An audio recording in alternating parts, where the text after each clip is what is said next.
मैं सदन में कहना चाहता हूँ, आज तक कोई माइके लाल पैदा नहीं हुआ जो भारत को सेल कर सकता है, कोई खरीद सकता है। आपने ये वीडियो देखा, ये वीडियो संसद के अंदर का है।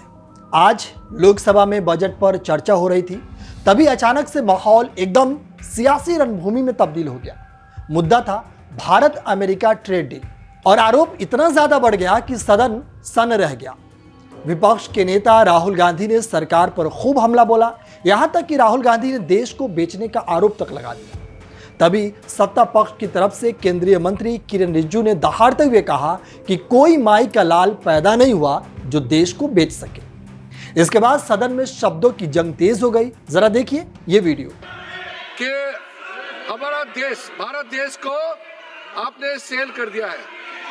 मैं सदन में कहना चाहता हूँ, आज तक कोई माइके लाल पैदा नहीं हुआ जो भारत को सेल कर सकता है, कोई खरीद सकता है, नहीं हो सकता है। और आपने प्रधानमंत्री जी को कहा, मैं दावे के साथ कहता हूँ, इस देश का आज तक सबसे मजबूत प्रधानमंत्री नरेंद्र मोदी जी। दरअसल लोकसभा में केंद्रीय बजट पर चर्चा के दौरान राहुल गांधी ने जिस आक्रामक अंदाज में भारत अमेरिका व्यापार समझौते को निशाने पर लिया, उसने राजनीतिक तापमान कई गुना बढ़ा दिया।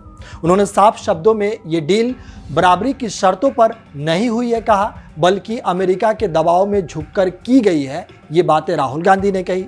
राहुल गांधी ने इसे होलसेल सरेंडर बताते हुए कहा कि सरकार ने देश के किसानों और छोटे व्यापारियों के हितों को दांव पर लगा दिया है। उनका आरोप था कि इस समझौते में भारतीय किसानों को सुरक्षा के लिए कोई ठोस प्रावधान नहीं किए गए। उन्होंने कहा कि अगर विदेशी कृषि उत्पादन भारतीय बाजार में खुले तौर पर आएंगे तो भारतीय किसान प्रतिस्पर्धा में टिक नहीं पाएंगे।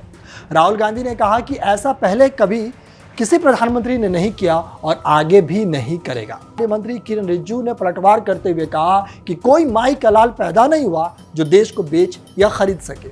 उन्होंने राहुल गांधी के आरोपों को बेबुनियाद बताया और इस तरीके से संसद में माहौल पूरी तरीके से गर्मा गया। जरा ये वीडियो भी देखिए। He is the leader of opposition. All the points he has made have serious repercussion. He must authenticate on all the allegations he has made. I will authenticate right now. I've got it. You have Because let me authenticate. Kindly. Already you have taken 45 minutes. Kindly. Sir, let me authenticate, sir. But kindly. Sir, he has said to authenticate. I will authenticate right now. That you have to just give in advance and that you have to. No, sir. I will authenticate right now. I'm authenticating. मैं आपसे नहीं मांग। I will say it and then I will give it. No, Mr. Rahul ji. I will say it now and I will give it. नहीं Rahul ji. I have it here. ये parliamentary affairs minister ने कहा, chair आपसे नहीं मांग रही अभी। बाकी ऐसे ही तमाम छोटी और बड़ी खबरों के लिए हमारे साथ जुड़े रहिए और देखते रहिए भारत एक्सप्रेस डिजिटल।